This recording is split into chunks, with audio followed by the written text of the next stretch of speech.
নমস্কাৰ বাতৰিলৈ স্বাগতম জনাইছো। উজনি অসমৰ জলপ্ৰলয়ৰ আজি 16টা দিন। আজি বান বিধ্বস্ত শিৱসাগৰ চৰাইদেউত মুখ্যমন্ত্ৰী ডক্টৰ হিমন্ত বিশ্ব শৰ্মা উপস্থিত হৈছে। পোনপটীয়াকৈ আমি দেখুৱাম আপোনালোকক দৃশ্য। বান বিধ্বস্ত শিৱসাগৰ চৰাইদেউত মুখ্যমন্ত্ৰী উপস্থিত হৈছে, বান পীড়িতৰ সৈতে কথা পাতিছে। পোনপটীয়াকৈ সংযুক্ত হৈছে আমাৰ সাংবাদিক বিক্ৰম বৰাৰ সৈতে। বিক্ৰম, এয়া মুখ্যমন্ত্ৰীগৰাকীয়ে গীতাশ্ৰী নেপালীখুটিৰ বানাক্ৰান্তৰ সৈতে কথা পাতি আছে। মুখ্যমন্ত্ৰীগৰাকীয়ে ট্ৰেক্টৰত উঠি নেপালীখুটিৰ বানাক্ৰান্তৰ কাষলৈ আহিলে আৰু এনেদৰে মুখ্যমন্ত্ৰীগৰাকীয়ে নেপালীখুটিৰ বানাক্ৰান্তৰ সৈতে আলোচনা কৰিছে। আৰু বানাক্ৰান্তৰ সুখ দুখৰ বুজ লৈ আচলতে মুখ্যমন্ত্ৰীগৰাকীয়ে ইতিমধ্যে আশ্বাস দিছে যে সকলোখিনি সমস্যা সমাধান কৰি দিয়াৰ মুখ্যমন্ত্ৰীগৰাকীয়ে আশ্বাস প্ৰদান কৰিছে যে নেপালীখুটিৰ বানাক্ৰান্তৰ সকলোখিনি সমস্যা সমাধান কৰা হ'ব, তাৰ আশ্বাস ইতিমধ্যে মুখ্যমন্ত্ৰীগৰাকীয়ে দিছে। মুখ্যমন্ত্ৰীগৰাকীক এই বানাক্ৰান্তই আহ্বান জনাইছিল, তেওঁলোকৰ ঘৰ দুৱাৰ বনাই দিয়াৰ কথা কৈছিল, তেওঁলোকৰ ইয়াত এখন গাৰ্ডৱালৰ ব্যৱস্থা কৰি দিয়াৰ কথা কৈছিল আৰু মুখ্যমন্ত্ৰীগৰাকীয়ে সেই আশ্বাস দিছে যে তেওঁলোকক ইয়াত এখন গাৰ্ডৱাল তেওঁলোকক বনাই দিয়াৰ মুখ্যমন্ত্ৰীগৰাকীয়ে আশ্বাস প্ৰদান কৰিছে। আৰু লাহে লাহে যিখিনি সমস্যা আছে সেই সকলোখিনি সমস্যাই সমাধান কৰাৰ মুখ্যমন্ত্ৰীগৰাকীয়ে আশ্বাস এই মুহূৰ্তত প্ৰদান কৰিছে। এয়া বানাক্ৰান্তৰ কাষত, এয়া নেপালীখুটিৰ বানাক্ৰান্তৰ কাষত মুখ্যমন্ত্ৰী ডক্টৰ হিমন্ত বিশ্ব শৰ্মা। এয়া নেপালীখুটিৰ বানাক্ৰান্তৰ কাষত মুখ্যমন্ত্ৰী ডক্টৰ হিমন্ত বিশ্ব শৰ্মা। এনেদৰে মুখ্যমন্ত্ৰীগৰাকীয়ে বানাক্ৰান্তৰ সুখ দুখৰ বুজ লৈছে, বানাক্ৰান্তৰ সৈতে মুখ্যমন্ত্ৰীগৰাকীয়ে কথা পাতিছে আৰু মুখ্যমন্ত্ৰীগৰাকীয়ে বানাক্ৰান্তক আশ্বাস প্ৰদান কৰিছে যে সকলোখিনি সমস্যা সমাধান কৰাৰ। এয়া মুখ্যমন্ত্ৰী ডক্টৰ হিমন্ত বিশ্ব শৰ্মা।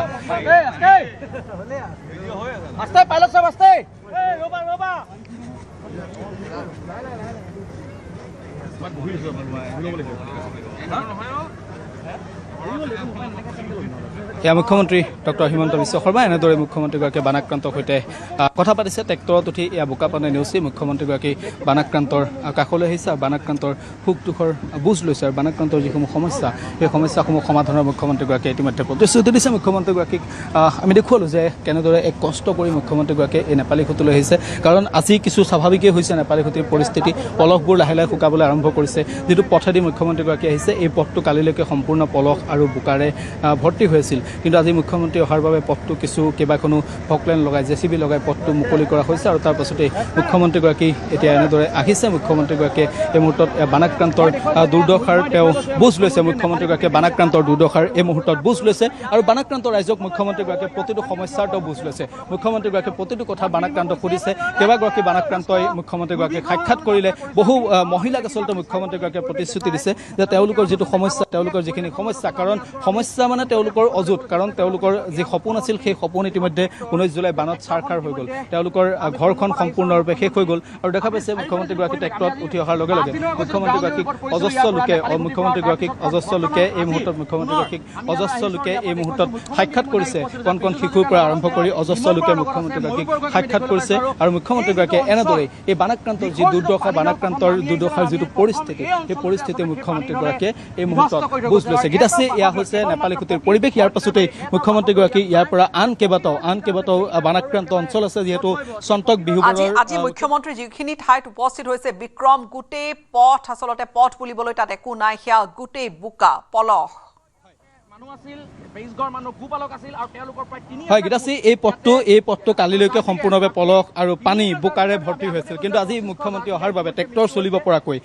চলিব পৰাকৈ পুৱাৰ পৰা কাম কৰা হৈছিল। পুৱাৰ পৰা কাম কৰি JCB ফকলেন লগাই এই পথটো কিন্তু মুকলি কৰি দিয়া হ'ল। অৰ্থাৎ যি বোকা আছিল সেই বোকা সম্পূৰ্ণৰূপে আঁতৰাই দিয়া হ'ল। এই বোকা সম্পূৰ্ণৰূপে আঁতৰাই দিয়া হ'ল আৰু বোকা আঁতৰাই দিয়াৰ পিছত এনেদৰে মুখ্যমন্ত্ৰীগৰাকীক ইয়াত ট্ৰেক্টৰত উঠাই মুখ্যমন্ত্ৰীগৰাকীক লৈ অহা হৈছে আৰু মুখ্যমন্ত্ৰীগৰাকীয়ে ট্ৰেক্টৰত উঠি বান বিধ্বস্ত যিটো নেপালীখুটি, সেই নেপালীখুটি মুখ্যমন্ত্ৰীগৰাকীয়ে পৰিদৰ্শন কৰিলে। নেপালীখুটিৰ বানাক্ৰান্ত ৰাইজৰ সৈতে মুখ্যমন্ত্ৰীগৰাকীয়ে আলোচনা কৰিলে। ইয়াৰ প্ৰতিটো ঘৰ মুখ্যমন্ত্ৰীগৰাকীয়ে চাইছে, কাৰণ মুখ্যমন্ত্ৰীগৰাকী যিটো দিশেৰে আহি আছে এই অঞ্চলবোৰত আচলতে একোটা ঘৰ আছিল, কিন্তু এতিয়া এই অঞ্চলসমূহত কোনো ধৰণৰ ঘৰ নাই। ইয়াত আপুনি কেৱল ঘৰ আপুনি টিংপাত দেখিবলৈ পাব, আপুনি দেখিবলৈ পাব। ইয়াত আপুনি বাঁহ দেখিবলৈ পাব, ইয়াত আপুনি গছৰ কুন্দা দেখিবলৈ পাব, ডাঙৰ ডাঙৰ গছ আপুনি দেখিবলৈ পাব, কাৰণ এই গছ গছনি, এই যিসমূহ বাঁহ, এই যিসমূহ টিংপাত, এইসমূহ উটি আহিছিল সম্পূৰ্ণৰূপে নাগালেণ্ডৰ পৰা উটি আহিছিল। নাগালেণ্ডত যি ভূমিস্খলন আছিল সেই ভূমিস্খলনৰ ফলত এইয়া পানীৰ খুঁটাই দিখৌ নদীৰ পানীৰ খুঁটাই এই সকলোখিনি উটুৱাই লৈ গুচি আহিছিল আৰু ইয়াত পেলাইছিল আৰু ইয়াত যিসমূহ ঘৰ দুৱাৰ আছিল সেই ঘৰ দুৱাৰসমূহ ভাঙিছিল কেইবাটাও ঘৰ দুৱাৰ ভাঙিছিল কেইবাটাও ঘৰ ভাঙিছিল প্ৰকাণ্ড গছ পৰাত প্ৰকাণ্ড গছে আহি ঘৰসমূহত খুন্দা মাৰিছিল যিসমূহ বাঁহৰ ঘৰ আছিল বিশেষকৈ সেই বাঁহৰ ঘৰসমূহত খুন্দা মাৰিছিল আৰু তাৰ পাছতে সেই ঘৰসমূহ সম্পূৰ্ণৰূপে ভাগি গৈছিল আৰু কেইবাজনো লোকে প্ৰাণ হেৰুৱাবলগীয়া হৈছিল আমি আজি পুৱাৰ ভাগত দুটা পৰিয়াল লগ পাইছিলোঁ সেই দুটা পৰিয়ালৰ তিনিগৰাকীকৈ মহিলাৰ ইতিমধ্যে বানত উটি গৈছে তাৰে দুগৰাকী এতিয়াও নিৰুদ্দেশ হৈ আছে আৰু তেওঁলোকক সুধিছিলোঁ যে কি ধৰণে বানত উটি গ'ল তেওঁলোকে ক'লে যে তেওঁলোকে একেলগে আছিল ঘৰকেইটাত তেওঁলোকে আছিল এটা ঘৰত প্ৰায় 25 জন লোক আৰু তেতিয়া পানী যেতিয়া আহিছিল হঠাৎ পানী আহোঁতে এজোপা প্ৰকাণ্ড গছ আহিছিল আৰু প্ৰকাণ্ড গছজোপাই আহি সেই ঘৰটোত খুন্দা মাৰিছিল সেই প্ৰকাণ্ড গছজোপাই সেই ঘৰটোত খুন্দা মৰাৰ লগে লগে কোনো আচলতে একো তৰকিব নোৱাৰিল আৰু তাৰ পাছত তেওঁলোক বানত উটি যাবলগীয়া হ'ল আৰু তাৰ পাছৰ পৰাই এতিয়াও দুগৰাকীকৈ লোক আচলতে এই মুহূৰ্তত নিৰুদ্দেশ হৈ থাকিবলগীয়া হৈছে আৰু গীতাচি আমি কৈছোঁ যে কেইটামান মুহূৰ্তৰ পূৰ্বে মুখ্যমন্ত্ৰী অহাৰ পূৰ্বেই এই নেপালী খুঁটিত আন এটা মৃতদেহ প্ৰত্যক্ষ কৰা হৈছে নেপালী খুঁটিৰ একেবাৰে কাষত এজোপা বাঁহ গছ সেই বাঁহ গছজোপাৰ ফাঁকত মাজত এটা মৃতদেহ প্ৰত্যক্ষ কৰা হৈছে সেই মৃতদেহ কাৰ হয় এই মুহূৰ্তলৈকে কিন্তু চিনাক্ত কৰিব পৰা হোৱা নাই বিক্ৰম আপুনি আমাক দৃশ্যখিনি দেখুৱাই গৈ থাকক এয়া নেপালী খুঁটি এয়া সেইখন নেপালী খুঁটি যি নেপালী খুঁটিত মুহূৰ্ততে চকুৰ পচাৰতে মাত্ৰ কেইটামান ক্ষণৰ ভিতৰতে পানীয়ে সকলো শেষ কৰি পেলাইছিল আমাৰ সতীৰ্থ বিক্ৰমে আমাক দেখুৱাই গৈ আছে গোটেই পৰিৱেশ সেই যিখন ট্ৰেক্টৰ তাত দেখিছে মুখ্যমন্ত্ৰীগৰাকীয়ে নিজে আজি নেপালী খুঁটিত উপস্থিত হৈছে নেপালী খুঁটিৰ গোটেই বান পৰিস্থিতি চাইছে পৰিস্থিতি কেনেকুৱা কিমান ভয়ানক আৰু সেইখিনি কথা যিখিনি মুখ্যমন্ত্ৰীগৰাকীয়ে দেখিছে কথা পাতিছে বিশেষকৈ বানাক্ৰান্তসকলৰ সৈতে আৰু ইয়াৰ চাওক পথৰ কাষত এইসকল লোক তেওঁলোক তাৰ স্থানীয় বাসিন্দা সেই গাঁওখনৰে বাসিন্দা সেই ঠাইখনৰে বাসিন্দা তেওঁলোক তাত ৰৈছে আৰু তেওঁলোকে মুখ্যমন্ত্ৰীগৰাকীক সৈতে হয়তো কিছু তেওঁলোকৰ মনৰ কথাখিনি কোৱাৰ হয়তো তেওঁলোকৰ ইচ্ছা কণ শিশুৰ পৰা আৰম্ভ কৰি তাত আমি দেখিছোঁ যে যুৱতী আচলতে ঘৰ বুলিবলৈ তেওঁলোকৰ এতিয়া এক ভয়ংকৰ এখন ছবি সেয়া ঘৰ নহয় তেওঁলোকে সিদিনালৈকে নিজৰ আপোনজনৰ সৈতে থকা সেই ঘৰটো আজিৰ তাৰিখত সেই কি ৰূপ লৈছেগৈ বা কি ৰূপত আছে সেয়া বুজাব নোৱাৰি আচলতে মুখ্যমন্ত্ৰীগৰাকীৰ কাষলৈ আহিছে বিভিন্নজন আৰু মুখ্যমন্ত্ৰীগৰাকীয়ে আজি গোটেই পৰিস্থিতিটোৰ বুজ লৈছে গোটেই পৰিস্থিতিটো চাইছে বিশেষকৈ আমি আমাৰ সতীৰ্থৰ জৰিয়তে দেখুৱাই গৈ আছোঁ আমাৰ বিশেষকৈ দুগৰাকী সতীৰ্থ এই মুহূৰ্তত তেওঁলোক সেই স্থানৰ পৰাই তেওঁলোকে অহৰহ যত্ন কৰিছে ভিতৰুৱা সেই অঞ্চলবোৰ দেখুৱাবলৈ সেই ঠাইবোৰ দেখুৱাবলৈ আমি কিছু দৃশ্য দেখুৱাই আছোঁ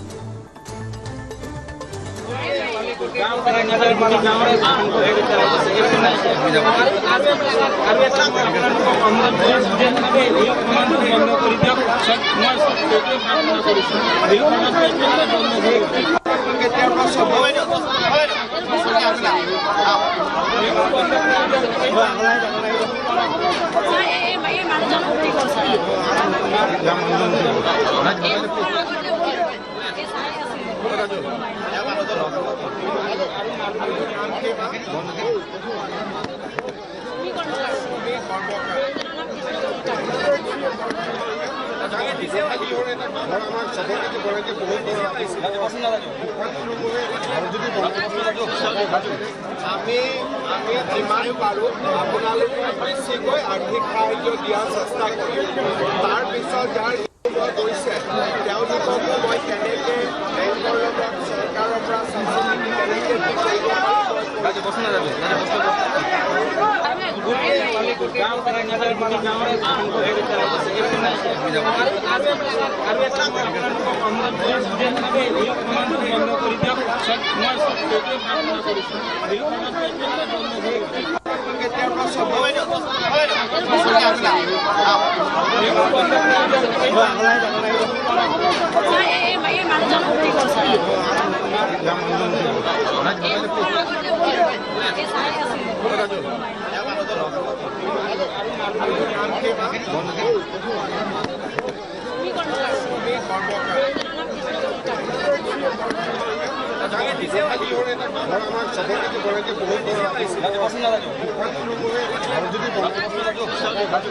আমি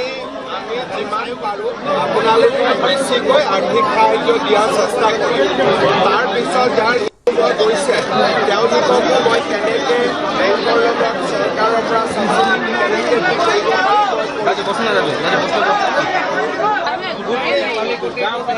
আৰু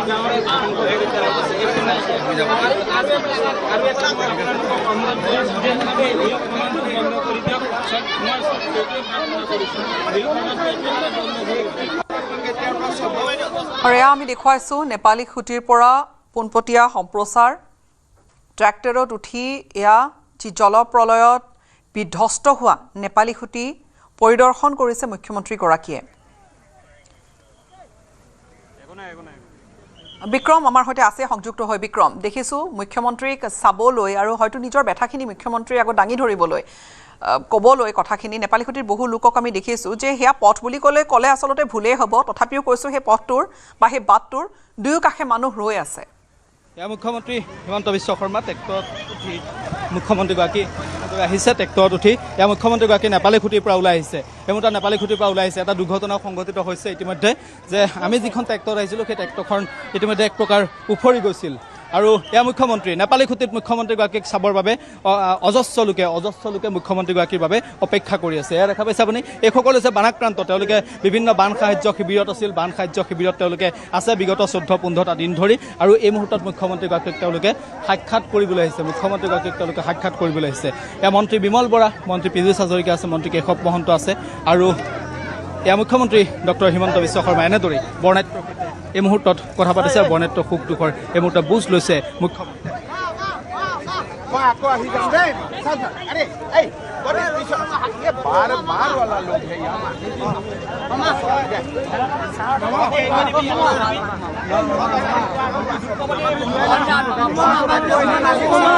আজি বহুত জেগাত যাব লাগিব, আকৌ আহি যাম। জেগাটোৰ নাম আমাৰ ৰেলৱে 2 নম্বৰ ফোন নম্বৰ লৈ লৈছো। ধন্যবাদ মামা।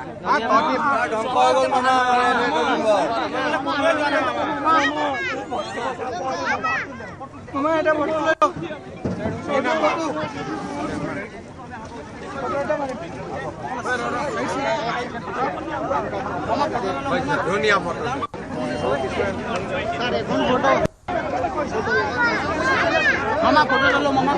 নধৰিবি, বোকা লাগি আছে।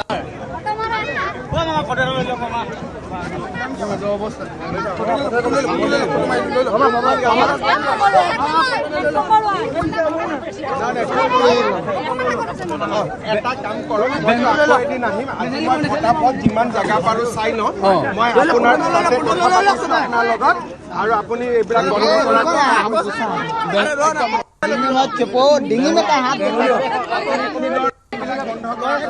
মোৰ মন মই লিখি লৈছোঁ।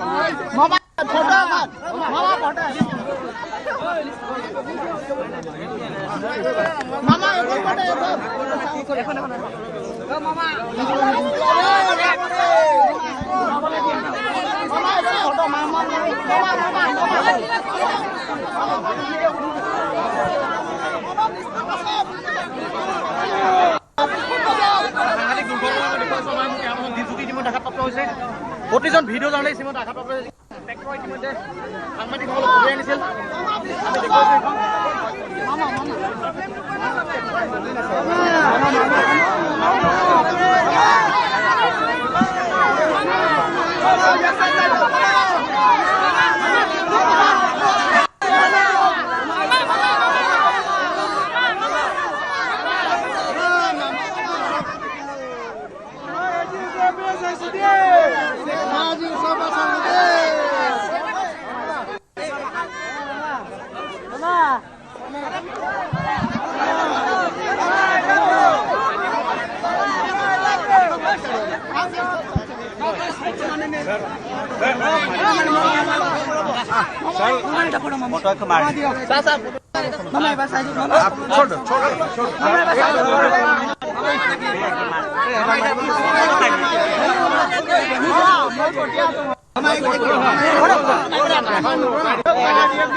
আমি যিমান পাৰোঁ ৰাইজক সহায় কৰাৰ চেষ্টা কৰিম।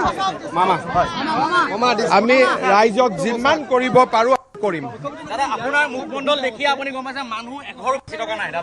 গোটেইখিনি মই নিজে চাইছোঁ, খুব বেয়া অৱস্থা। টেলিভিশ্যনত দেখাতকৈও বেয়া অৱস্থা। মই ৰাইজৰ সহায়ৰ বাবে যিমান কৰিব লাগে ইমান কৰিম। জানো মাজগাঁও ৰেলৱে কলনী মোক কৈছে মই গোটেইখিনি মনত ৰাখিছোঁ ডাঙৰীয়া আশ্বাস প্ৰদান কৰিছে আৰু আশ্বাস প্ৰদান কৰি আশ্বাস প্ৰদান কৰিছে মুখ্যমন্ত্ৰী ডাঙৰীয়াই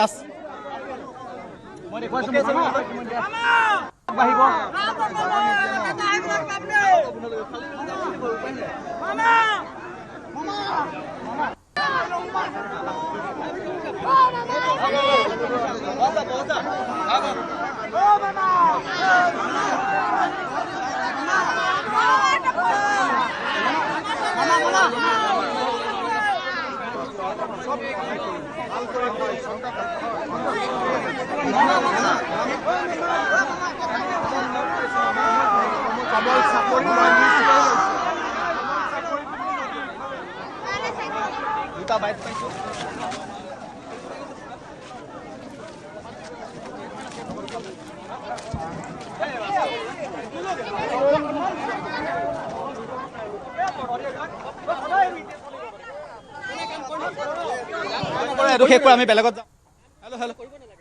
এই আপোনপটীয়া সম্প্ৰচাৰ আমি দেখুৱাইছোঁ মুখ্যমন্ত্ৰীগৰাকীয়ে কৈছে যে টেলিভিশ্যনতকৈ পৰিস্থিতি বহু বেছি ভয়ানক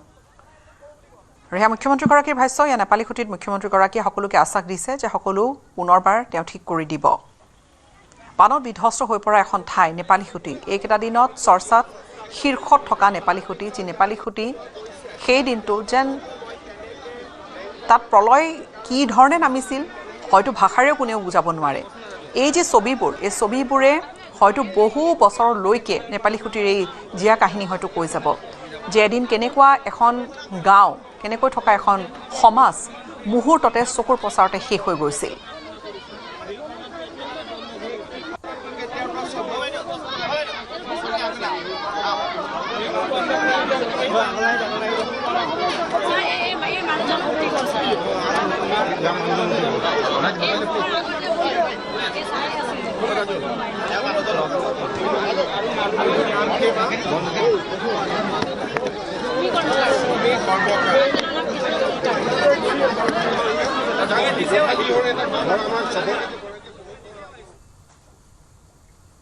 বাঢ়ি আছে বিধ্বংসী বানত মৃতকৰ সংখ্যা বানত মৃত্যু হোৱা লোকৰ সংখ্যা ৮৬ লৈ বৃদ্ধি হ'ল শিৱসাগৰত পুনৰ এজন লোকৰ মৃতদেহ উদ্ধাৰ কৰা হৈছে নেপালী খুঁটিৰ এজোপা বাহনীত উদ্ধাৰ কৰা হৈছে মৃতদেহ চিনাক্ত হোৱা নাই এতিয়াও মৃত লোকগৰাকী কোন পৰিচয় কি এতিয়ালৈকে উদ্ধাৰ হোৱা নাই কিন্তু মৃতকৰ সংখ্যা বাঢ়ি আছে আজিৰ তাৰিখতো বহু লোক নিখোজ হৈ আছে আৰু যি ধৰণে পানী নামিছিল যি ধৰণে সকলোকে উটুৱাই লৈ গৈছিল এতিয়া বহুজন নিখোজ তেওঁলোকৰ কোনো সন্ধান নাই কোনোবাই যদি পত্নীক বিচাৰি পোৱা নাই কোনোবাই কণমানি সন্তানটিক বিচাৰি উলিয়াবলৈ হাবাথুৰি খাইছে একোখন এনেকুৱা জিয়া ছবি যি ছবিয়ে বুকু কপাই নিব আৰু এই মুহূৰ্তত আমাৰ হাতলৈ যি খবৰ আহিছে বানত মৃত্যু হোৱা আৰু এগৰাকী লোকৰ মৃতদেহ উদ্ধাৰ কৰা হৈছে ৮৬ লৈ ইয়াৰে সৈতে বৃদ্ধি হৈছে আজি পুৱাৰ ভাগত আমি আমাৰ দৰ্শকক জনাইছিলোঁ ৮৫ গৰাকী লোকৰ প্ৰাণহানি হৈছে এতিয়ালৈকে ৰাজ্যত বানপানীত আৰু এই যি ৮৬ গৰাকীলৈ বৃদ্ধি হৈছে যিগৰাকীৰ মৃতদেহ উদ্ধাৰ কৰা হৈছে নেপালী খুঁটিৰ এজোপা নেপালী খুঁটিৰ বাহনীত উদ্ধাৰ কৰা হৈছে মৃতদেহ এতিয়ালৈকে মৃত ব্যক্তিগৰাকী চিনাক্ত হোৱা নাই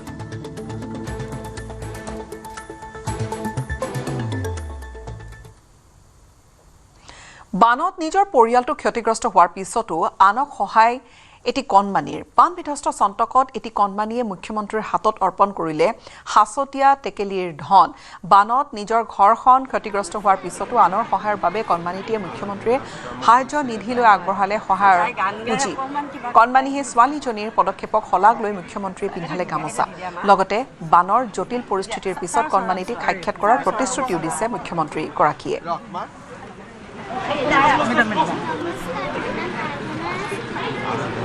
মোক কৈছিলে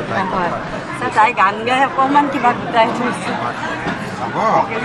এইটো দি দিয়া মা ছাৰৰ চৰণ চোৱা ছাৰৰ চৰণ চোৱা ৰখমা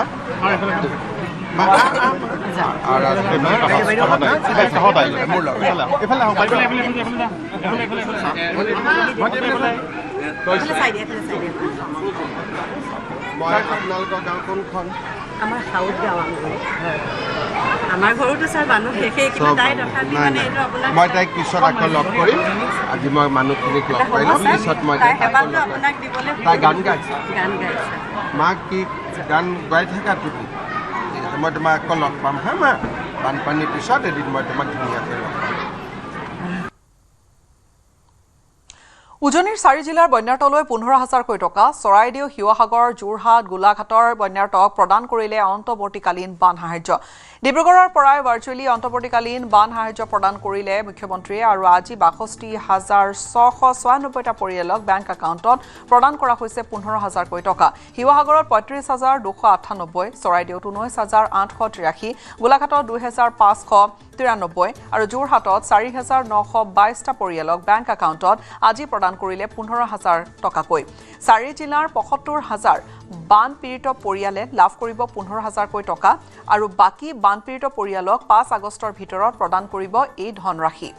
75,000টা বান পীড়িত পৰিয়ালৰ আৰ্থিক সাহায্যৰ বাবে খৰচ হ'ব 112 কোটি টকা বানাক্ৰান্ত ৰাইজে ইতিমধ্যে যথেষ্ট ৰাইজৰ সহায়ত খাদ্য সামগ্ৰী লাভ কৰিছে কিন্তু নিজ ঘৰলৈ উভতি যোৱাৰ বাবে বাচন বৰ্তন কাপোৰ কানি ঘৰখনক পলসৰ পৰা মুক্ত কৰিবলৈ বৰ্তমান ৰাইজক আটাইতকৈ যদি প্ৰয়োজন আছে সেয়া আছে নগদ ধনৰ প্ৰয়োজন কাৰণ নগদ ধন অবিহনে নিজৰ আপোন ঘৰখনলৈ উভতি যোৱা কাৰো বাবে সহজ নহবগৈ ৰাইজৰ প্ৰয়োজনীয়তাক স্বীকৃতি দি আজি আমি খন্তেক সময় আগতে প্ৰতিটো বানাক্ৰান্ত পৰিয়াললৈ 15,000 টকাৰ সন্মান ৰাখি আমি আগবঢ়াইছো শিৱসাগৰ জিলাৰ 35,298টা পৰিয়াল চৰাইদেউ জিলাৰ 19,883টা পৰিয়াল গোলাঘাট জিলাৰ 2,593টা পৰিয়াল আৰু যোৰহাট জিলাৰ 4,922টা পৰিয়াল অৰ্থাৎ 62,696টা পৰিয়াললৈ আমি খন্তেক সময় আগতে 15,000 টকাকৈ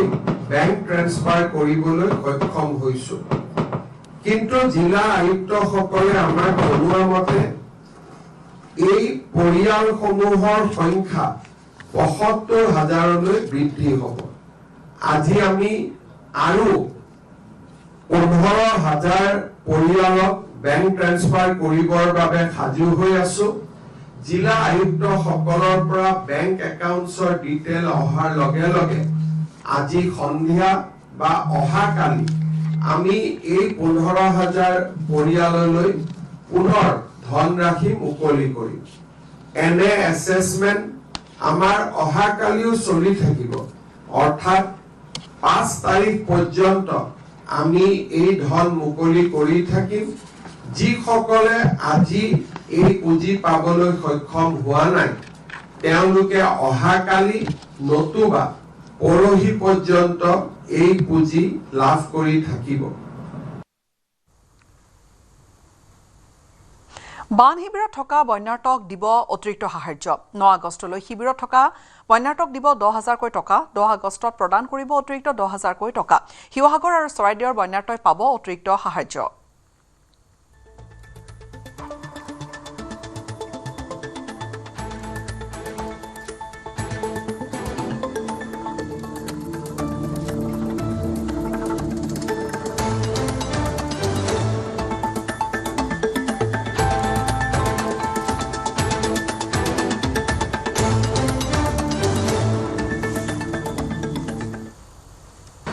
অহা 10 তাৰিখে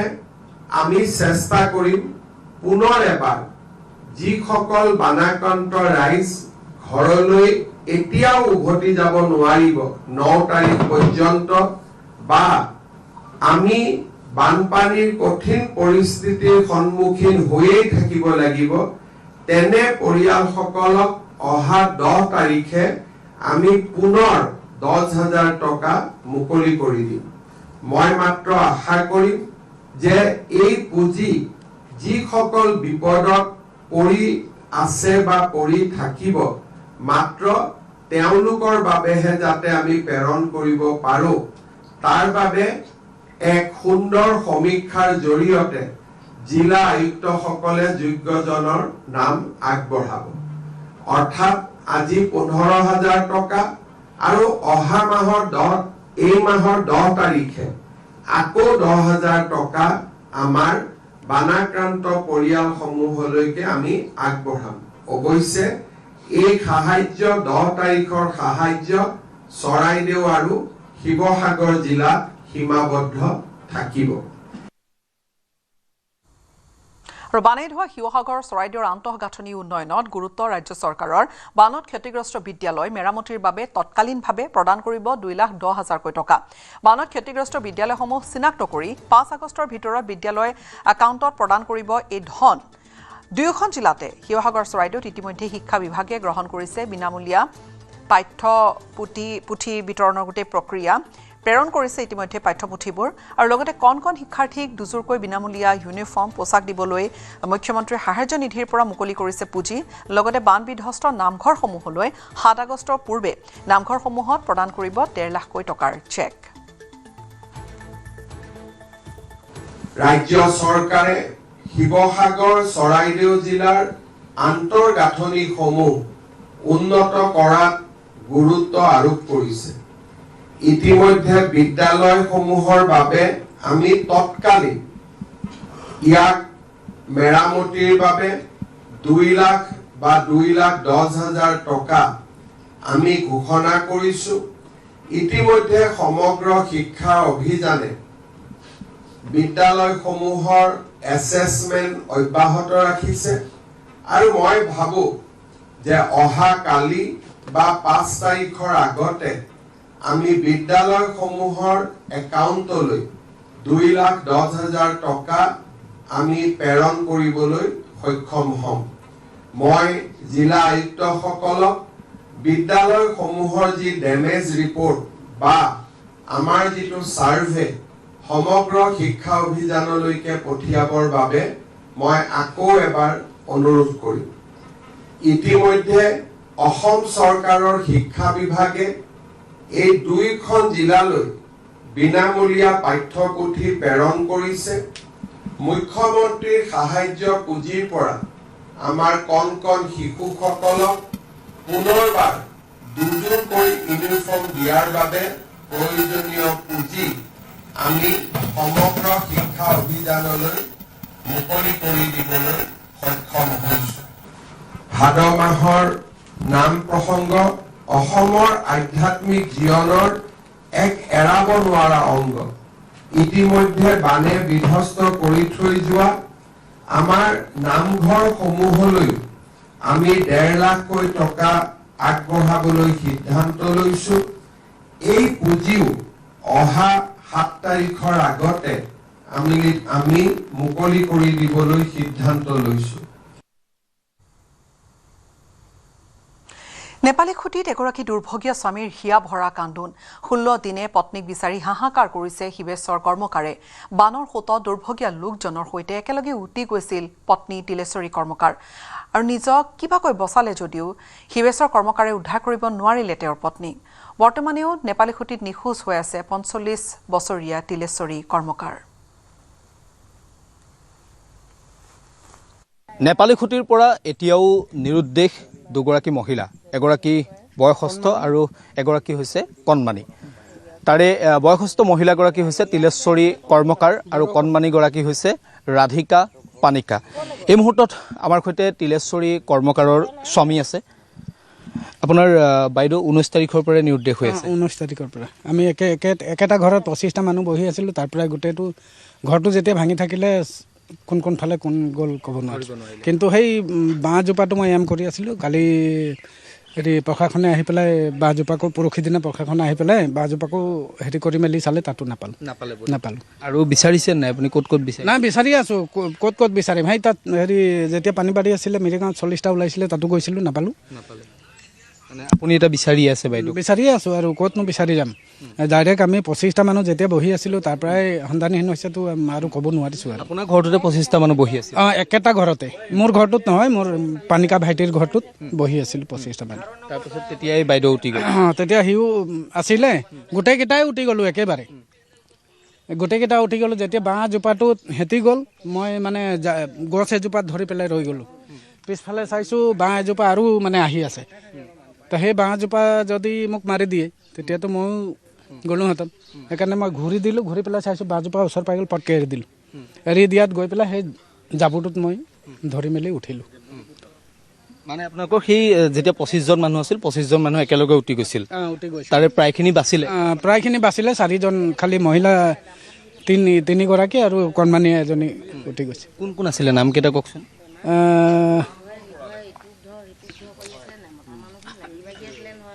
তিলেশ্বৰী বড়ো কৰ্মকাৰ তাৰপাছত দীপালী পানিকা দীপালী পানিকাক পাইছে ন না পোৱাটো পালে স্মৃতি পানিকা স্মৃতি পানিকাকো পাইছে আৰু ৰাধিকা পানিকাক পোৱা নাই আৰু মানে তিলেশ্বৰী বড়ো কৰ্মকাৰ তেতিয়া হঠাৎ পানী আহি গৈছিল হঠাৎ কেনেকুৱাকৈ আহিছিল বেলেগ ডিজাইন সেইটো পানীটোৰ একো কথা ক'ব নোৱাৰিম সেই পানীটো মই নৈৰ পৰা ডাইৰেক্ট গৈ আছোঁ মোৰ পিছে পিছে ইমান পানী গৈ আছে যেনেকৈ মোক খেদিছে কোনোবাই সেনেকৈ মানে ইমান গৈ আছে মই ঘৰত গৈ কিতাপ এটা জাপোতে ইমানটো ছাগলীটোক পালেঙত উঠাওঁছে ইমানটো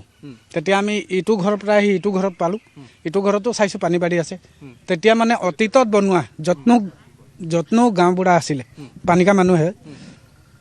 অতীতত বনোৱা ঘৰটো একো নহ'ব বুলি তাতে উঠিলোঁ তাতো আহি পেলাই মানে সেই ঘৰটো লৈ গৈছিল সেই ঘৰটো লৈ গৈছোঁ বৰ ভয়ংকৰ কোন্দা এটাই মাৰি দিলে অকল ঢালাই ঘৰ আছিলে তাতো হেৰি ৰ'দ দিয়া নাছিলে অতীতত বনোৱা ঘৰ ঢালাই ঘৰ আছিলে এটা চুক যেতিয়া ভাঙি গ'ল আৰু গোটেইটো পটকৈ বহি গ'ল আৰু কি ক'ম এতিয়া আপুনি বাইদেউ নাই আপোনাৰ ল'ৰা ছোৱালী আছে ল'ৰা ছোৱালী আছে চব আছে ল'ৰা ছোৱালী কোনোবা উঠি গৈছিল নেকি নাই মোৰ নাই যোৱা মোৰ ছোৱালী ল'ৰা মাইকী মানুহ একেলগত আছিলে তেতিয়া ছোৱালীটো আৰু ল'ৰাটো বাচিলে মাইকী মানুহ গৈছিলে এতিয়া কেনেকৈ থাকিলে আপুনি বাইদেউ বিহনে এই চৈধ্য কি কৰিম মই সেইটো কাৰণে য'ত মানুহ বেছি দেখি পাওঁ তাতে গৈ পেলাই অকণমান তেওঁ কিবা কয় অকণমান মনটো ভাল লাগে মই অকলে ক'তো থাকিব নোৱাৰোঁ অকলে ক'ৰবাত বহিলে মোক বহুত ভাল মানুহ আছিলে মই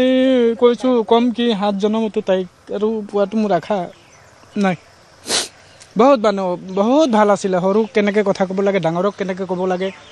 কাক বা যদি ধমকিও দিয়ে সেইটো ধমকি নহয় সেনেকুৱা টাইপৰ আছিলে বহুত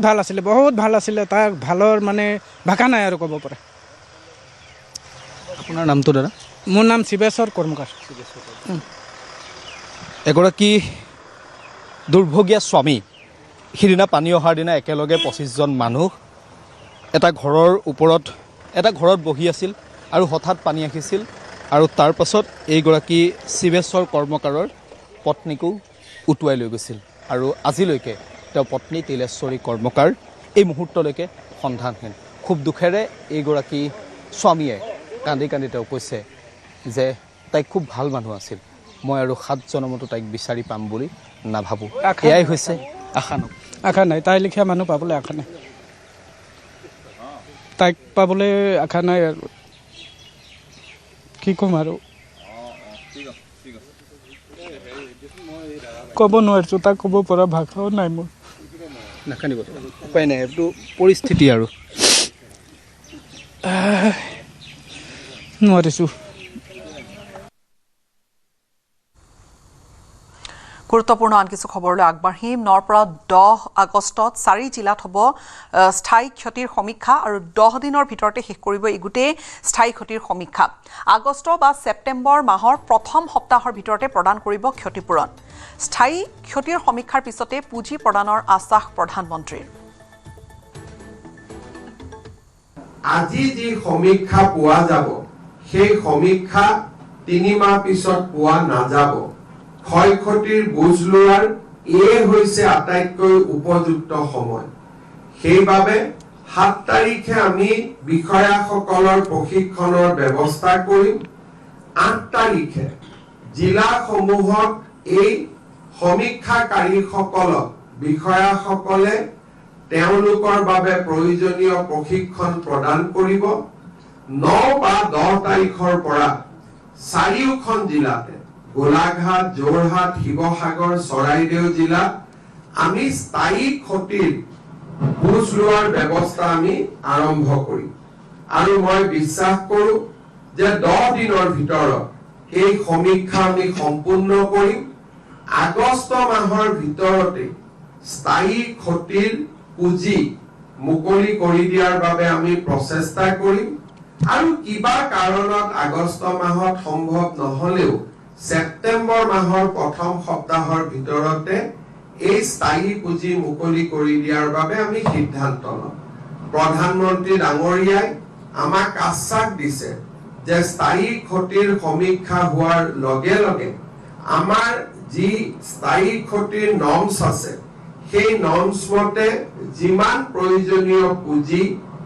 প্ৰয়োজন হয় ৰাজ্য চৰকাৰক সেই পুঁজি তেখেতে আমাক দিব। তেখেতৰ সাহস আৰু প্ৰেৰণাতে আমি এনে তৎকালীন জৰীপৰ ব্যৱস্থা হাতত ল'বলৈ সিদ্ধান্ত গ্ৰহণ কৰিছো। ডেৰগাঁৱৰ বানাক্ৰান্তৰ দুৰ্দশা, শুকান ঠাইডোখৰৰ অভাৱত পথৰ ওপৰতে মৃতকৰ তিলনি পাতিবলগীয়া হৈছে পৰিয়ালে। ডেৰগাঁৱত গেলাবিল নদীৰ বাঢ়নি পানীয়ে চলালে তাণ্ডৱ আৰু যাৰ ফলত জলমগ্ন হৈছে নদী কাষৰীয়া অঞ্চলসমূহ। বাঢ়নি পানীয়ে তছ নছ কৰি পেলাইছে বালিডুবা অঞ্চলো আৰু এই অঞ্চলটোৰ চাৰিওফালে মাথো পানী আৰু বানৰ মাজতেই মৃত্যু হ'ল স্থানীয় কুশল বৰা নামৰ এজন যুৱকৰ। কোনোমতে এটুকুৰা শুকান ঠাই উলিয়াই যুৱকজনৰ শেষকৃত্য সম্পন্ন কৰা হৈছিল যদিও তিলনি পাতিবলৈ অভাৱ ঘটিল। শুকান এডোখৰ ঠাই ৰূপায়ন্তৰ হৈ পথৰ ওপৰতেই তিলনিৰ মাংগলিক কাৰ্যখিনি সম্পাদন কৰিবলৈ বাধ্য হ'ল পৰিয়ালবৰ্গৰ লগতে গাঁওবাসী। সহায় কৰিম, কৰি দিম, চবখিনি হৈ যাব। Yes, it's a huge devastation. Day before also, I told you it is a huge devastation, it is a havoc. But Chief Minister has come, he has assured to rebuild these villages, and I'm quite sure it will be done within a very short period of time. So it will actually take time to rehabilitate? Definitely, it will take little time because devastation are still on, right? So it will take little bit time. Today also, our flood affected people of these districts, of 4 districts, got 15,000 rupees so DBT, and after 7 days they will get again 10,000. So it will be it has started. It will be done within a very short period of time.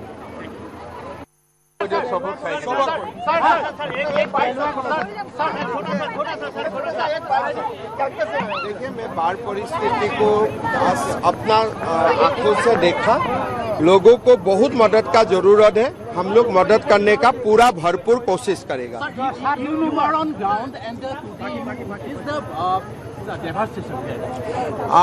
Devastation is beyond imagination. It is a huge devastation. Whatever we have seen in television, it is more than that. So we'll try to help people completely. Whatever is possible from the government side, we will extend all cooperation. It will actually time to rehabilitation? Yes, rehabilitation, we have to rebuild this village also.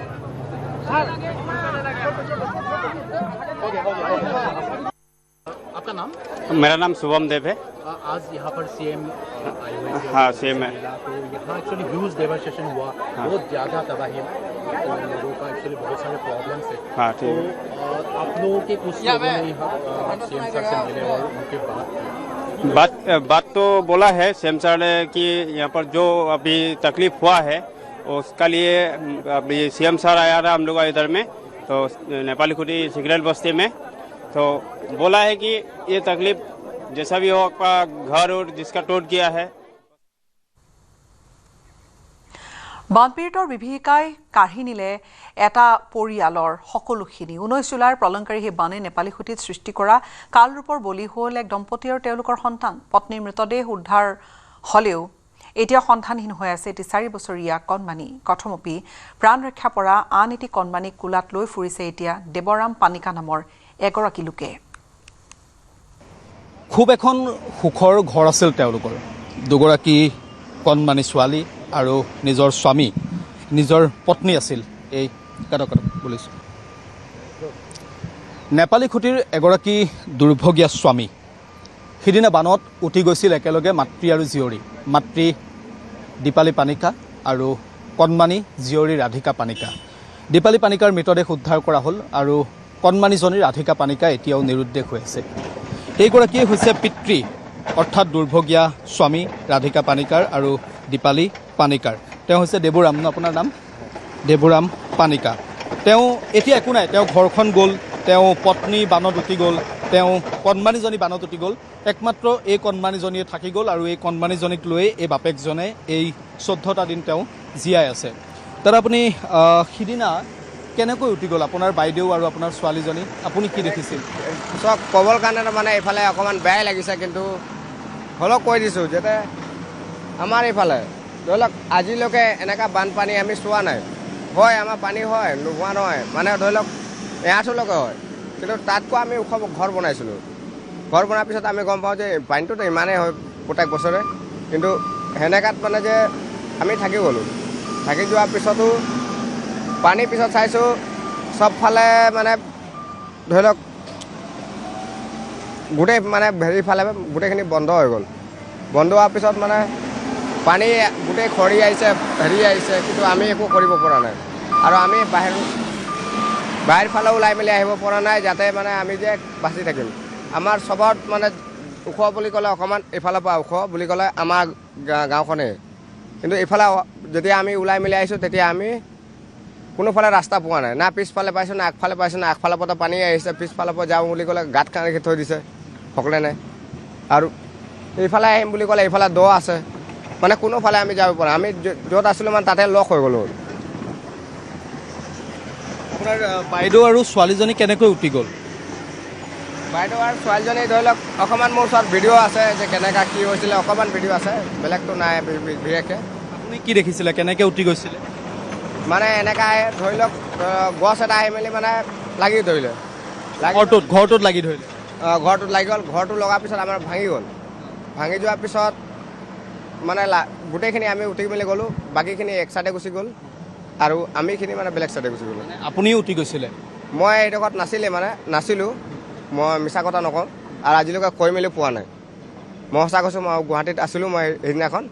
আৰু second হৈ গ'ল কি আমাৰ ককাইহঁতি আছিলে ককাইহঁতি কোৱা মতে মই কৈ আছোঁ আৰু ককাইটো যি কৈছে মানে মিছা কথা নকয় আৰু সেইডোখৰত মানে যি পৰিস্থিতি পালোঁ মানে চাই মেলি তেনেকুৱাই লাগিছে আৰু যিফালে মানে আমাৰ মাইকী মানুহ আৰু আমাৰ বৌ তাৰপিছত আৰু আছিলে কিবা আছিলে বিপদ আছিলে মানে নহয় এইটো নাছিলে আপোনাৰ বৌ হয় বৌ আছিলে তাৰপিছত শিৱসাগৰ কৰ্মকাৰৰ পত্নী ধৰি লওক ইফালে মানে গোটেইখিনি ইফালে সোমাই গ'ল আৰু ছেকেণ্ড হৈ গ'ল আমাৰ ককাইহঁতি বেলেগ চাইডে গুচি গ'ল তাৰপিছত যোৱাৰ পিছত মানে এতিয়া বাঁহ চাহ ধৰি মাৰি মোৰ সৰু ছোৱালীজনী এই ছোৱালীজনী আছে এই ছোৱালীজনী মানে বাঁহ চাহ ধৰি মেলি বাচি থাকিলে নিজেই ছোৱালীজনীয়ে বাঁহত ধৰি থাকিলে হয় খুব এখন কৰুণ আৰু খুব এখন হৃদয় বিদাৰক আৰু ছবি খুব এটা শিহৰণকাৰী ঘটনা কেনেকৈ আছে এই 14টা দিন এই 14টা দিনত কি ক'ম আৰু মইতো মানে জীয়াই মেলি মৰি আছোঁ আৰু কাৰণ মোৰ এখন ফেমিলি আছিলে ফেমিলি ধৰি লওক মই তাৰ কাৰণে মই গোটেইখিনি সংসাৰৰ লগত মই যুঁজি আছিলোঁ কিন্তু আজি হেতিয়ে নাই মই যুঁজাৰ পিছত মই এতিয়া ক'বলৈ গ'লে মই অকলেই হৈ আছোঁ কিন্তু ক'বৰ কাৰণেতো চৰি দাদা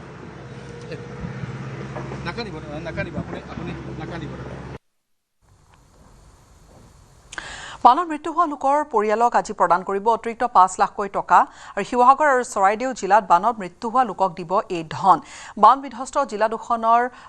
দুখনত মুখ্যমন্ত্ৰীগৰাকীয়ে পৰিদৰ্শন কৰিলে আৰু পৰিদৰ্শন কৰাৰ সময়তে প্ৰদান কৰিব এই আৰ্থিক সাহায্য পূৰ্বে বানত মৃত্যু হোৱা লোকৰ পৰিয়ালক প্ৰদান কৰা হৈছিল 4 লাখকৈ টকা আজি শিৱসাগৰ আৰু চৰাইদেউ জিলাত মোৰ ভ্ৰমণৰ সময়ত ইতিমধ্যে মৃত পৰিয়ালসকলে লাভ কৰা 4 লাখ টকাৰ উপৰিও আৰু এটা সামান্য বৰঙণি হিচাপে আমি আৰু 5 লাখ টকাকৈ এই মৃত পৰিয়ালসকলৰ নিকটতম আত্মীয়সকলক আগবঢ়াম আমি জানো যে কোনো ধৰণৰ টকাৰ সংখ্যাৰে মৃত্যুৰ যি অপূৰণীয় ক্ষতি তাক পূৰণ কৰিব নোৱাৰি তথাপিতো এই মুহূৰ্তত সেই পৰিয়ালসকলৰ লগত থিয় হৈ থকাটো আমাৰ দায়িত্ব আৰু কৰ্তব্য। এই দায়িত্ব আৰু কৰ্তব্য আমি নিষ্ঠাৰে সৈতে পালন কৰিবলৈ প্ৰচেষ্টা কৰিম।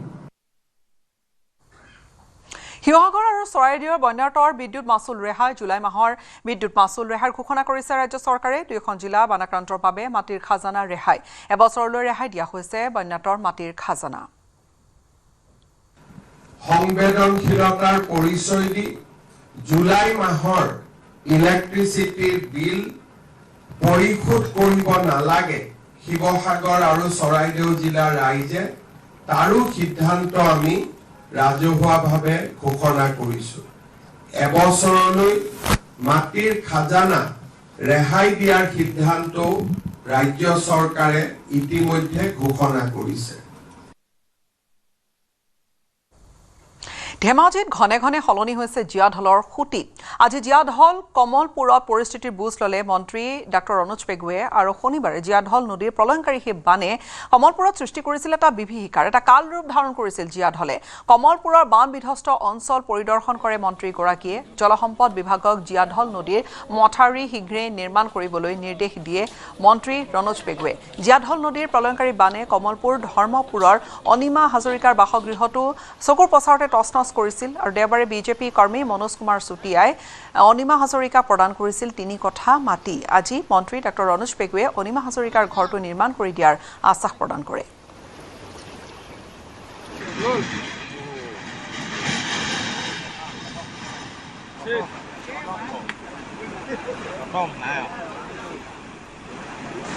সুতি সলনি হৈছে জীয়া ঢলৰ, বাৰে বাৰে জীয়া ঢলৰ সুতি সলনি হৈছে আৰু ইয়াৰ প্ৰমাণ মোৰ পিছফালে থকা এই ঘৰখন। যোৱা শনিবাৰে আচলতে জীয়া ঢলৰ প্ৰলয়ংকাৰী বানে অনিমা হাজৰিকা নামৰ যিগৰাকী আইতা তেওঁৰ ঘৰটো ইতিমধ্যে বানে সম্পূৰ্ণ খহাই লৈ গৈছিল। আৰু বিশেষকৈ জীয়া ঢল কমলপুৰ কেঁচাকাঠনি এইসমূহ যি অঞ্চল ধৰ্মপুৰ এই অঞ্চলসমূহত কিন্তু জীয়া ঢলে যোৱা বিশেষকৈ 2 মাহৰ ভিতৰত যথেষ্টখিনি ক্ষতিগ্ৰস্ত কৰিছে। আৰু আমি যি স্থানত আছোঁ এয়া এই যে জীয়া ঢলৰ এটা সুঁতি বৈ গৈ আছে, এয়া কোনো নদী নাছিল। ইয়াত আচলতে সম্পূৰ্ণ এয়া আচলতে নিজৰ ভোগ দখলীকৃত তেওঁলোকৰ মাটি আছিল, কিন্তু সেই নদী মাটিৰ ওপৰেদি ইতিমধ্যে জীয়া ঢলৰ এটা সুঁতি বৈ যোৱা পৰিলক্ষিত হৈছে। আৰু এটা কথা উল্লেখ কৰিব লাগিব যে আজি এই ধৰ্মপুৰৰ এই অঞ্চলটো বা কমলপুৰত স্থানীয় বিধায়ক তথা শিক্ষামন্ত্ৰী ডাঃ ৰণোজ পেগুৱে বানাক্ৰান্তৰ সৈতে মত বিনিময় কৰিবলৈ উপস্থিত হৈছে। কাৰণ তেওঁ ইতিপূৰ্বেও এই অঞ্চললৈ আহিছিল যোৱা আচলতে জুন মাহত, কিন্তু সেই জুন মাহৰ পিছত ইয়াত যিহেতু এটা মথাউৰি নিৰ্মাণৰ কথা চলি আছে, যোজা চলি আছে, কিন্তু সেই মথাউৰি নিৰ্মাণ যিহেতু খৰালি আৰম্ভ হ'ব, কিন্তু তাৰ পৰিৱৰ্তে কিন্তু এই যি আচলতে সময়ছোৱাত বিশেষকৈ জুলাই আগষ্ট ছেপ্টেম্বৰ পৰ্যন্ত যি ধৰণৰ এই সময়ছোৱাত কিন্তু এইসকল লোকে কিন্তু যথেষ্টখিনি এটা প্ৰত্যাহ্বানৰ মাজত দিন পাৰ কৰিবলগীয়া হৈছে। আৰু তেওঁলোকৰ যিবোৰ ম্যাদী মাটি, সেই ম্যাদী মাটি ইতিমধ্যে জীয়া ঢলৰ আচলতে প্ৰলয়ংকাৰী সুঁতে উটুৱাই নিছে। মই দেখুৱাইছোঁ এয়া জীয়া ঢল কেনেধৰণে বৈ আছে, আৰু খৰচোতা জীয়া ঢলৰ এটা সুঁতি ইতিমধ্যে এই কমলপুৰৰ ধৰ্মপুৰৰ মাজেৰে বৈছে। আৰু শ আচলতে হেক্টৰ কৃষিভূমি ইতিমধ্যে নষ্ট কৰিছে বুলি ক'ব লাগিব। কাৰণ গোটেই সমগ্ৰ পথাৰ যি ধৰণে তেওঁলোকে ধান ৰুই আচলতে সজাল ধৰিছিল, ভূঁই ৰোৱাৰ পিছত সজাল ধৰা সেই ধান ইতিমধ্যে জীয়া ঢলৰ বানে ইতিমধ্যে তছনছ কৰি শেষ কৰি পেলাইছে। আৰু বানাক্ৰান্তৰ লোকসকলে এই যিখন ইয়াৰ স্থানীয় যিখন প্ৰাথমিক বিদ্যালয়, এই প্ৰাথমিক বিদ্যালয়ত প্ৰায় 44টাকৈ পৰিয়ালক তেওঁলোকে আশ্ৰয় প্ৰদান কৰিছে প্ৰশাসনৰ ফালৰ পৰা, আৰু তেওঁলোকক বান সাহায্য প্ৰদান কৰি থকা হৈছে। আৰু মন্ত্ৰীগৰাকী আহিছে, আমি তেওঁৰ পৰা কিছু জানিবলৈ চেষ্টা কৰিম। তেওঁ আজি আহিছে আৰু অনিমা হাজৰিকাৰ পৰিয়ালক ইতিমধ্যে ইয়াৰ এগৰাকী আচলতে হৃদয়বান যুৱক মনোজ কুমাৰ চুটিয়াই 3 কঠাকৈ মাটি তেওঁ দান কৰিছে। আৰু এয়া নিশ্চিতভাৱে এই বানৰ মাজত এটা আশাব্যঞ্জক খবৰ যে অনিমা হাজৰিকাৰ পৰিয়ালটোৱে তেওঁৰ যিগৰাকী ৰোগীয়া এগৰাকী যি আছে সেই তেওঁলোকৰ পৰিয়ালটোৱে যাতে এখন ঘৰ আকৌ পুনৰ সাজিব পাৰে, সেই কথাও তেওঁ উপলব্ধি কৰি মাটি দান কৰিছে। আমি যিহেতু মন্ত্ৰীগৰাকী আছে, আমি তেওঁৰ পৰা কিছু পোনে পোনে জানিবলৈ চেষ্টা কৰিম। জীয়া ঢল নদীৰ সোঁপাৰে আমাৰ কমলপুৰৰ পৰা উজনিলৈ যিটো কেঁচাকাঠনি বুলি কয় তালৈকে আমাৰ মথাউৰি নাছিল, আগৰ পৰাই নাই। গতিকে ইয়াত নতুন মথাউৰি এটা বনোৱাৰ পৰিকল্পনা কৰা হ'ল। আৰু যোৱা বছৰটোত নিৰ্বাচনো আহিল, আমি এইবিলাকৰ খৰখেদাত মথাউৰিটো বনাব নোৱাৰিলোঁ, আৰম্ভ কৰিব নোৱাৰিলোঁ। আৰু এতিয়া জীয়াঢল নদীৰ যিটো বিশেষ চৰিত্ৰ যি গতিপথ সলনি কৰি থাকে ইয়াৰ সুঁতিসমূহ গতিপথ সলনি কৰি থাকে আৰু সেই সুঁতি সলনি কৰি কমলপুৰ অঞ্চলটোক বেয়াকৈ ক্ষতিগ্ৰস্ত কৰিছে কিন্তু আমাৰ মথাউৰিৰ পৰিকল্পনাটো আছেই কিন্তু মথাউৰিৰ যিটো এলাইনমেণ্ট আছে এতিয়া পৰিৱৰ্তিত পৰিস্থিতিত ৰাইজে কৈছে এলাইনমেণ্টৰ কিছু সাল সলনি কৰিব লাগিব গতিকে মই আজিয়ে ৱাটাৰ ৰিচোৰ্চ ডিপাৰ্টমেণ্টক কৈছোঁ যে তেওঁলোকে মানে নতুন এলাইনমেণ্ট কি হ'ব পৰিৱৰ্তিত পৰিস্থিতিত সেইটো সোনকালে মোক যাতে জমা দিয়ে হয় তেওঁলোকক পুনৰ সংস্থাপিত কৰাৰ জিলা প্ৰশাসনে ব্যৱস্থা কৰিছে আৰু ইয়াতে ৰাইজেও তেওঁক সহায় সহযোগিতা কৰিছে আমাৰে সতীৰ্থ এজনে তেওঁৰ মনোজ দত্ত তেওঁ নিজৰ মাটি এটুকুৰা তেওঁ দান কৰিছে গতিকে নতুন মাটিত পৰিয়ালটো পুনৰ সংস্থাপিত হ'ব নাই চাওক আমি ইয়াতে সদায় মই ইয়াতে মোৰ ঘৰ ওচৰতে চুতীয়াকাইৰে এখন ইয়াতে পানী যিখিনি হৈ থাকে এই মানুহখিনিৰ লগত মই সদায় ওতঃপ্ৰোতভাৱে জড়িত মানুহজনো নাই ঢুকাই থাকিলে কেৰেলাত কাম কৰা মটৰ আছিলে তেখেত ঢুকাই থাকিলে মই বোলো মই নিজৰ মাটি হ'লেও মই দান দিম ছাৰ হৈ পিনি মই দান দিম ছাৰৰ লগত মই কথা পাতিম আৰু মোৰ নিজৰ মাটি আছিলে মোৰ নিজা মাটি 3 কঠা মাটি মই মানে মানুহগৰাকী আৰু ছোৱালীজনীৰ নামত মই দান কৰিছোঁ আৰু ঘৰ বনোৱাৰ ব্যৱস্থাটো তেখেতলোকে আমাৰ এতিয়া দলীয় কাৰ্যকৰ্তা আছে আমাৰ গাঁৱৰ ওচৰ পাজৰৰ মানুহ সকলোৱে লাগি পিনি ঘৰ বনোৱাৰ ব্যৱস্থাটো কৰিছে ইয়াৰ সৈতে সময় হ'ল বিদায় লোৱাৰ নমস্কাৰ अक्कर बक्कर बम्बे बो ঘৰত কোনটো টিএমটি লগাইছে माइथन स्टील আপোনাৰ ওপৰত ট্ৰাষ্ট কৰিব পাৰি ओके ষ্ট্ৰং মানে মাইথান ষ্টীল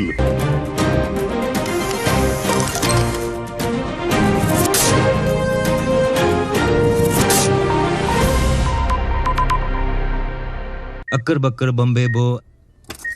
ঘৰত কোনটো টিএমটি লগাইছে माइथन स्टील আপোনাৰ ওপৰত ট্ৰাষ্ট কৰিব পাৰি ओके ষ্ট্ৰং মানে মাইথান ষ্টীল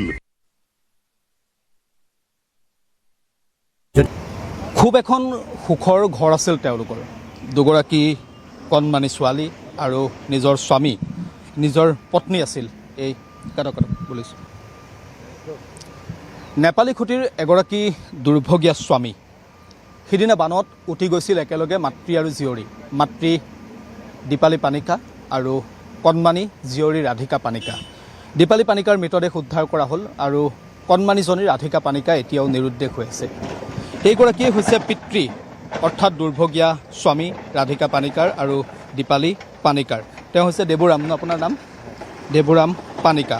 তেওঁ এতিয়া একো নাই তেওঁ ঘৰখন গ'ল তেওঁ পত্নী বানত উঠি গ'ল তেওঁ কণমানিজনী বানত উঠি গ'ল একমাত্ৰ এই কণমানিজনীয়ে থাকি গ'ল আৰু এই কণমানিজনীক লৈ এই বাপেকজনে এই 14টা দিন তেওঁ জীয়াই আছে তাৰ আপুনি সিদিনা কেনেকৈ উঠি গ'ল আপোনাৰ বাইদেউ আৰু আপোনাৰ ছোৱালীজনী আপুনি কি দেখিছিল চব ক'বৰ কাৰণে মানে এইফালে অকণমান বেয়াই লাগিছে কিন্তু হ'লেও কৈ দিছোঁ যাতে আমাৰ এইফালে ধৰি লওক আজিলৈকে এনেকুৱা বানপানী আমি চোৱা নাই হয় আমাৰ পানী হয় নোহোৱা बक्कर बम्बे बो